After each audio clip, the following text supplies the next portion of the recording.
નમસ્કાર વિદ્યાર્થી મિત્રો, હું શ્રેયસ વિદ્યાલયથી કિરણબેન.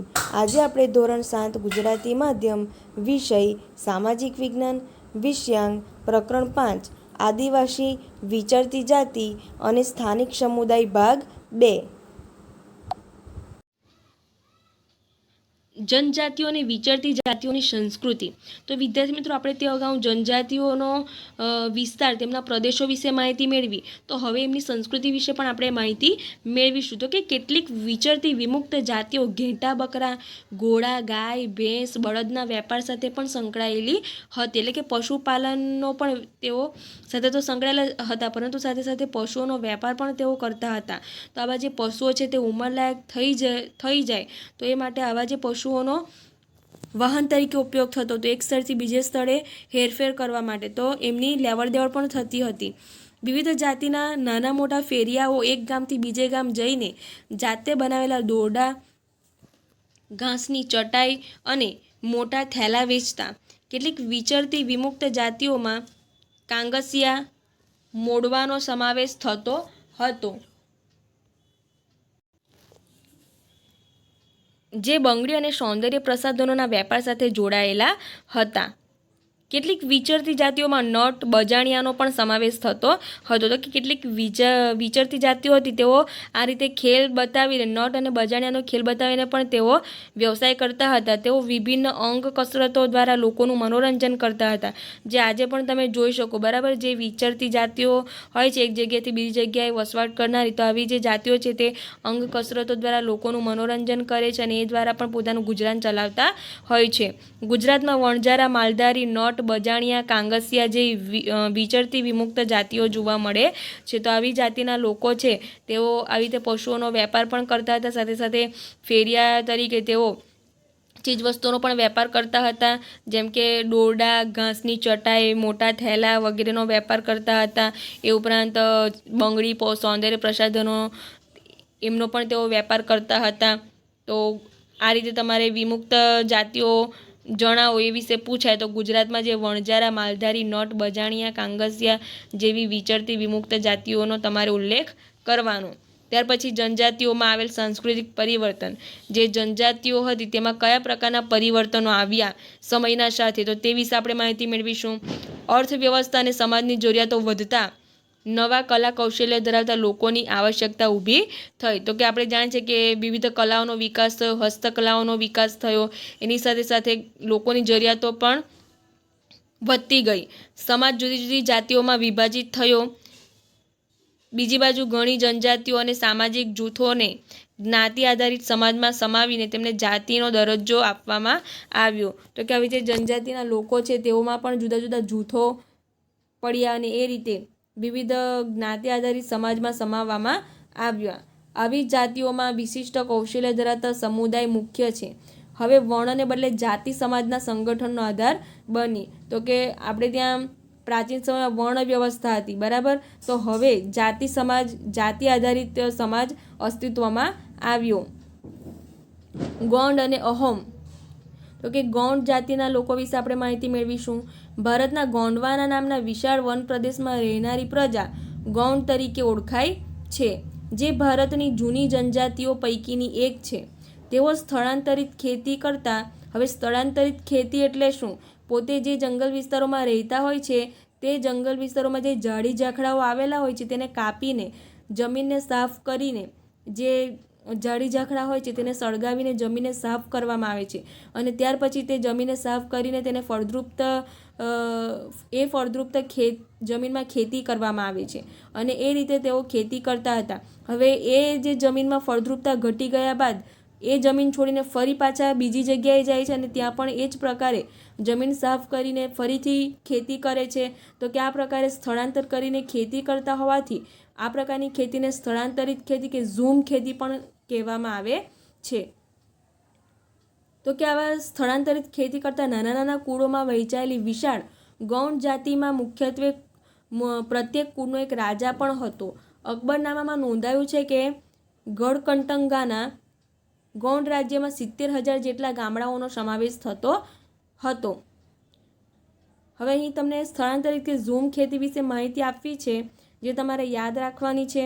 તો કે આ પ્રકારની ખેતીમાં જંગલોમાં વૃક્ષો કાપીને તેને સળગાવીને જમીન સાફ કરીને 16મી અને 17મી સદીમાં ત્યાં ખેતી કરવામાં આવતી હતી, જે આપણે અગાઉ ચર્ચા કરી ગયા. 2-3 વર્ષ ખેતી કર્યા બાદ જમીનની ફળદ્રુપતા ઘટતા આ વિસ્તાર છોડી દઈને તેઓ બીજી જગ્યાએ આ જ પ્રકારે ખેતી કરતા થયા. તો કે આ પ્રકારની જે ખેતી છે તેને સ્થળાંતરિત ખેતી કે ઝૂમ ખેતી તરીકે ઓળખવામાં આવે છે. તેમની રાજ્ય વ્યવસ્થા કેન્દ્રીકૃત હતી. રાજ્ય ગઢમાં વહેંચાયેલા હતા. જે રાજ્યો હતા તે વિવિધ ગઢોમાં વહેંચાયેલા હતા. દરેક ગઢ પર એક ખાસ ગોંડ કુળનું આધિપત્ય હતું, એટલે કે રાજા હતા, આધિપત્ય હતું. દરેક ગઢ 84 ગામોના એક એકમમાં વહેંચાયેલો હતો, જેને 84 તરીકે ઓળખતા હતા. દરેક 84 12 ગામના એક પેટા એકમ 12 હોતોમાં વહેંચવામાં આવતી. તો કે આ રીતે જે રાજ્ય વ્યવસ્થા હતી તે કેન્દ્રીકૃત હતી અને દરેક ગઢ એક ખાસ ગોંડ કુળનું આધિપત્ય તરીકે સ્થપાયું હતું અને એ રીતે દરેક એકમમાં વિભાજિત થયા હતા. મોટા રાજ્યોના ઉદય સાથે ગોંડ સમાજમાં પણ પરિવર્તન આવ્યું અને મૂળભૂત રાજપૂત તરીકેના માન્યતા મેળવતા ગઢ કટંગાના ગોંડ રાજા અમનદાસે સંગ્રામ શાહની પદવી ધારણ કરી. તેના પુત્ર દલપતે મહોબાના ચંદેલ રાજપૂત રાજાની પુત્રી રાજકુમારી દુર્ગાવતી સાથે લગ્ન કર્યા. યુવાન વયે જ દલપતનું મૃત્યુ થતાં દુર્ગાવતીએ 5 વર્ષના પુત્ર વીર નારાયણના નામથી જ શાસન સંભાળ્યું હતું. 1565માં આસિફ ખાનના નેતૃત્વ હેઠળ મુઘલ સેનાએ દુર્ગાવતીને હરાવી. તમે રાણી દુર્ગાવતીનું નામ જે સાંભળ્યું હશે. રાણી અને તેમના પુત્ર યુદ્ધમાં લડતા લડતા મૃત્યુ પામ્યા. ગઢ કટંગા રાજ્યએ હાથીઓના વેપાર દ્વારા પુષ્કળ ધન કમાયું હતું. ગઢ કટંગા પર વિજય મેળવીને મુગલોએ પુષ્કળ ધન અને હાથીઓ મેળવ્યા. તેમણે રાજ્યનો મોટો ભાગ પોતાના નિયંત્રણમાં રાખ્યો અને જ્યારે બાકીનો ભાગ વીર નારાયણના કાકા ચંદર શાહને આપ્યો. ગઢ કટંગાના પતન બાદ નિર્બળ બનેલ ગોંડ રાજ્ય શક્તિશાળી બુંદેલો અને મરાઠાઓના આક્રમણ સામે ટકી શક્યું નહીં. આ રીતે પતન થયું હતું. જનજાતિ પ્રજા, જે ગોંડ પ્રજા હતી, તેનું આ રીતે પતન થયું હતું. અને ત્યારબાદ ઓમ લોકો 13મી સદીમાં હાલના મ્યાનમારથી આવીને અસમની બ્રહ્મપુત્ર નદીના ખીણ વિસ્તારોમાં વસ્યા. જે મ્યાનમાર છે ત્યાંથી અસમની જે બ્રહ્મપુત્ર નદી છે તેના ખીણ વિસ્તારોમાં આવીને વસ્યા હતા ઓમ જાતિના લોકો. તેમણે ભૂયા એટલે કે ભૂસ્વામી અને જમીનદારની જૂની રાજકીય વ્યવસ્થાને બદલીને એક નવા જ રાજ્યની સ્થાપના કરી. 16મી સદીમાં ચુટિયા ઈસવીસન 1523 અને કોચ હાજો ઈસવીસન 1581 રાજ્યોને પોતાના રાજ્યમાં ભેળવીને આસપાસની જનજાતિઓને જીતીને એક વિશાળ ઓમ રાજ્યની સ્થાપના કરી. 17મી સદીમાં તો તેઓ દારૂગોળો અને તોપોનું નિર્માણ પણ કરી શક્યા હતા. તો આ રીતે જે ઓમ જાતિના લોકો હતા તેમણે પોતાના ઓમ રાજ્યની સ્થાપના કરી હતી અને દારૂગોળા અને તોપોનું પણ તેઓએ નિર્માણ કર્યું હતું. જો કે દક્ષિણ પશ્ચિમથી ઓમ લોકો પર ઘણા આક્રમણો થયા. ઈસવીસન 1662માં મીર જુમલાના નેતૃત્વ હેઠળની મુઘલ સેના સામે બહાદુરીથી લડવા છતાં પણ તેઓ હાર્યા. પરંતુ એ વિસ્તાર ઉપર મુઘલોનું પ્રત્યક્ષ પ્રભુત્વ લાંબા સમય સુધી ટકી શક્યું નહીં. ઓમ રાજ્ય બળજબરીપૂર્વકના શ્રમ પર આધારિત હતું. જે લોકો પાસે રાજ્ય માટે બળજબરીથી કામ કરાવાતું તે પાઇક કહેવાતા. જે લોકો પાસે બળજબરીથી કામ કરવામાં આવતું હતું તેઓ પાઇક તરીકે ઓળખાતા હતા. દરેક ગામમાંથી નિશ્ચિત કરવામાં આવેલ સંખ્યામાં પાઇક મોકલવાના હતા. વસ્તી ગણતરીના આધારે વધુ વસ્તી ધરાવતા વિસ્તારોમાંથી ઓછી વસ્તીવાળા વિસ્તારોમાં લોકોને ખસેડવાથી ઓમ કુળના વિભાજન થઈ ગયા હતા.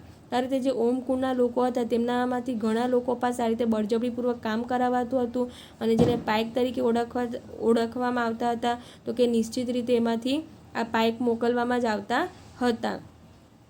વસ્તી ગણતરીના આધારે વધુ વસ્તી ધરાવતા વિસ્તારોમાંથી ઓછી વસ્તીવાળા વિસ્તારોમાં લોકોને ખસેડવાથી ઓમ કુળના વિભાજન થયા અને 17મી સદીના પ્રથમ દશકમાં વહીવટી વ્યવસ્થા કેન્દ્રીકૃત બની. વર્તમાન કાયદાઓ અને જોગવાઈઓ અનુસાર કોઈ વ્યક્તિ પાસે બળજબરીપૂર્વક કામ કરાવવું એ ગુનો ગણાય છે. તો આ રીતે જે આપણે સૌ જાણીએ છે તો કે કોઈ પણ વ્યક્તિ પાસે બળજબરીપૂર્વક કામ કરાવવું તે હિંસા કહેવાય છે, ગુનો ગણાય છે. કોઈ પણ વ્યક્તિ પાસે બળજબરીપૂર્વક કામ કરાવી શકાતું નથી અને બાળમજૂરી એ સજાપાત્ર ગુનો છે, બરાબર. બળજબરીથી કામ કરાવવું એ પણ સજાપાત્ર ગુનો છે. કોઈ પણ વ્યક્તિ પાસે આપણે કામ કરાવીએ તો તેમને કામના બદલામાં વળતર ચૂકવવું જોઈએ. અમુક લઘુત્તમ વળતર તો તેને મળવું જ જોઈએ. તો તે પ્રકારના કાયદાઓ અને જોગવાઈઓ ઘડવામાં આવી છે. આ જનજાતિના તમામ પુરુષો યુદ્ધના સમયે સેનામાં જોડાતા અને અન્ય સમયમાં સિંચાઈ વ્યવસ્થા જેવા સાર્વજનિક કાર્યો પણ કરતા હતા. તો કે જ્યાં ઓમ જાતિના લોકો છે તેઓ સેનામાં જોડાઈને યુદ્ધ સમયે આ રીતે સેનામાં જોડાતા હતા. એ ઉપરાંત સિંચાઈ વ્યવસ્થા જેવા સાર્વજનિક કાર્યો પણ તેઓ કરતા હતા.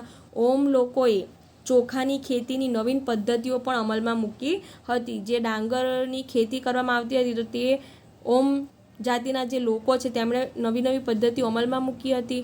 ઓમ સમાજના કુળમાં વહેંચાયેલો હતો. તેમના કુળને ખેલ કહેવામાં આવતું હતું. ઘણા ગામો આ ખેલનું નિયંત્રણ રહેતું હતું. જે ઘણા ગામો છે એમના પર આ ખેલનું નિયંત્રણ રહેતું હતું, એટલે કે ઓમ જાતિના લોકોનું નિયંત્રણ રહેતું. ખેડૂતને ગામના સમાજ દ્વારા આપવામાં આવેલ જમીન ગામ સમાજની સંમતિ વગર રાજા પણ પાછી લઈ શકતો હતો નહીં. શરૂઆતમાં ઓમ લોકો જનજાતીય દેવતાઓ એટલે કે પ્રકૃતિના દેવતાઓની ઉપાસના કરતા હતા.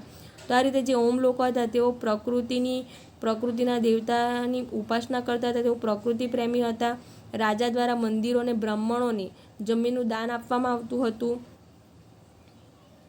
શિવસિંહ ઈસવીસન 1714 ઈસવીસન 1744ના સમયમાં હિન્દુ ધર્મમાં ત્યાંનો મુખ્ય ધર્મ બની ગયો હતો. હિન્દુ ધર્મ અપનાવ્યા છતાં પણ ઓમ રાજાઓએ પોતાની પરંપરાઓ માન્યતાઓ સંપૂર્ણપણે છોડી નહીં. ઓમ સમાજની એક અત્યંત સુસંસ્કૃત સમાજ હતો. કવિઓ અને વિદ્વાનોએ જમીન દાનમાં આપવામાં આવતી. જે કવિ અને વિદ્વાનો હતા તેમને જમીન દાનમાં આપવામાં આવતી હતી આ ઓમ સમાજ દ્વારા. નાટ્ય પ્રવૃત્તિને પ્રોત્સાહન આપવામાં આવતું હતું. સંસ્કૃતિની અગત્યની સાહિત્યિક કૃતિઓનો સ્થાનિક ભાષામાં અનુવાદ કરવામાં આવ્યો હતો. તો કે આ રીતે જે સંસ્કૃતની સાહિત્યિક કૃતિઓ હતી, સંસ્કૃત ભાષામાં જે કૃતિઓ રચાઈ હતી તેનો સ્થાનિક એટલે કે સ્થાનિક ભાષામાં અનુવાદ કરવામાં આવ્યું હતું. બુરંજી નામના ઐતિહાસિક કૃતિને પહેલાં ઓમ ભાષામાં અને પછી આસામી ભાષામાં લખવામાં આવી હતી. ગુજરાતની જનજાતિ. હવે આપણે ગુજરાતની જનજાતિ વિશે માહિતી મેળવીશું. અહીં તમે ચિત્રમાં જોઈ શકો છો ડાંગી નૃત્ય, બરાબર, જે આપણા દક્ષિણ ગુજરાતના ડાંગ જિલ્લામાં આવેલું જે વસ્તી છે, બરાબર, તેમના દ્વારા નૃત્ય કરવામાં આવતું હોય છે. ગુજરાતમાં ડાંગ અને અન્ય પૂર્વીય પટ્ટીમાં આવા જનજાતીય રાજ્ય જોવા મળતા હતા.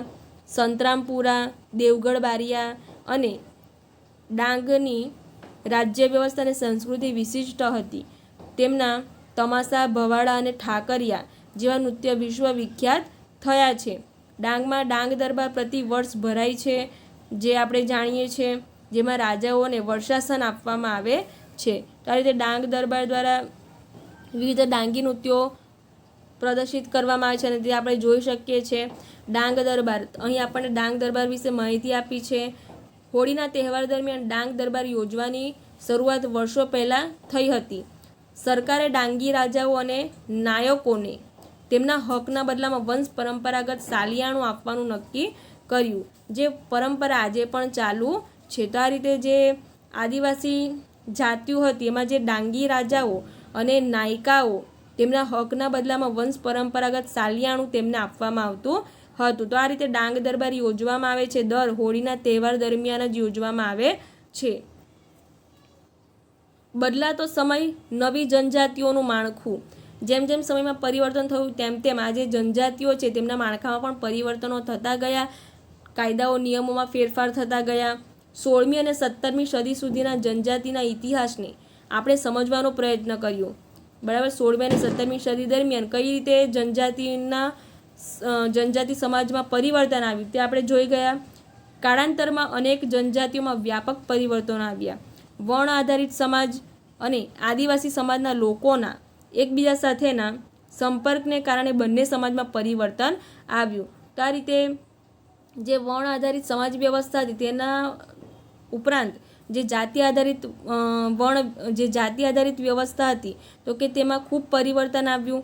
વિવિધ જનજાતિઓએ જુદી જુદી આજીવિકા અપનાવી. એટલે કે કોઈક ખેતી આધારિત જીવન જીવતા હતા, કોઈ પશુપાલન આધારિત જીવન જીવતા હતા, કોઈ હેરફેર કરીને એ રીતે પોતાનું જીવન ગુજારતા હતા. સમય જતાં તેમાંની ઘણી જનજાતિઓ જાતિ આધારિત સમાજનો ભાગ બની. જોકે ઘણી જનજાતિઓએ હિન્દુ ધર્મ અને જાતિ વ્યવસ્થાથી મોટે ભાગે દૂર રહી. તો કે આવી જે જનજાતિ પ્રજા હતી તેઓ એક સ્થળેથી બીજે સ્થળે સ્થળાંતર કરતી ગઈ અને એ રીતે વિવિધ જાતિઓનો ભાગ બનીને વિવિધ જાતિનો ભાગ બની. કેટલીક જનજાતિઓએ સુસંગઠિત વહીવટી વ્યવસ્થા ધરાવતા મોટા શક્તિશાળી રાજ્યોની સ્થાપના કરી, જેથી તેઓએ તેમનાથી મોટા અને વધુ જટિલ સામ્રાજ્યો સાથે સંઘર્ષ થયો. તો વિદ્યાર્થી મિત્રો, અહીં આપણું પ્રકરણ પૂર્ણ થાય છે. જે વિવિધ જનજાતિ હતી તો કે તેમાં જે પરિવર્તનો થયા, તેઓ કયા પ્રકારે જીવન ગુજારતી હતી, તેમનો વ્યવસાય કયો હતો, તે ઉપરાંત જે સમયના સંદર્ભમાં જે પરિવર્તનો થયા તે વિશે આપણે માહિતી મેળવી. આજે કયા પ્રકારની જનજાતિની પરિસ્થિતિ જોવા મળે છે તે પણ આપણે તે વિશે પણ માહિતી મેળવી. તો સ્વાધ્યાયમાં પ્રશ્ન નંબર 2, પ્રશ્ન નંબર 3 અને પ્રશ્ન નંબર 4 એ તમારે તમારી નોટબુકમાં, એ ઉપરાંત પ્રશ્ન નંબર 1 પણ તમારે તમારી નોટબુકમાં વ્યવસ્થિત રીતે લખવાના છે. થેન્ક યુ વિદ્યાર્થી મિત્રો.